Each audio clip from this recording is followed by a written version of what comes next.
Fresh controversy surrounds the South Australian Travel Centre, with its private operator insisting it can't continue under its current contract.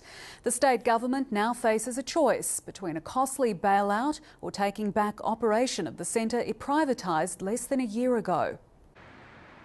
Last year, Holidays of Australia took over responsibility for selling the state to city visitors from a new Grenfell Street shopfront.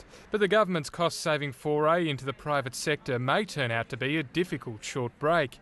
6 months into its 3-year contract, the company told the government it was under financial stress and could not meet its obligations. We're currently in negotiations, and it would be inappropriate to say anything more until those negotiations are completed. With that due to happen within days, both the Tourism Minister and her predecessor ducked questions on whether a taxpayer-funded bailout was being considered.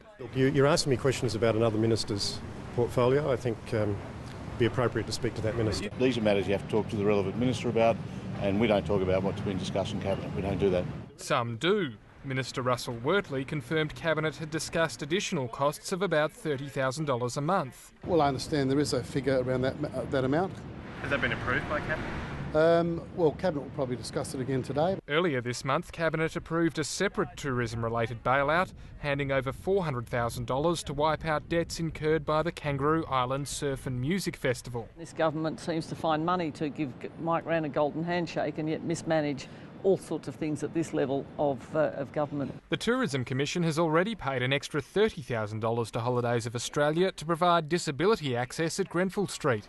Last year, it was revealed the centre was housed in a building owned by then Tourism Commission Chairman Bob Ford, and that the business was operated by his son-in-law. Mr Ford denied any role in the appointment process, but later resigned from the Commission, saying he didn't want to hinder the outsourcing process. The Auditor-General is expected to report on that process later this year. Nick Harmson, ABC News, Adelaide.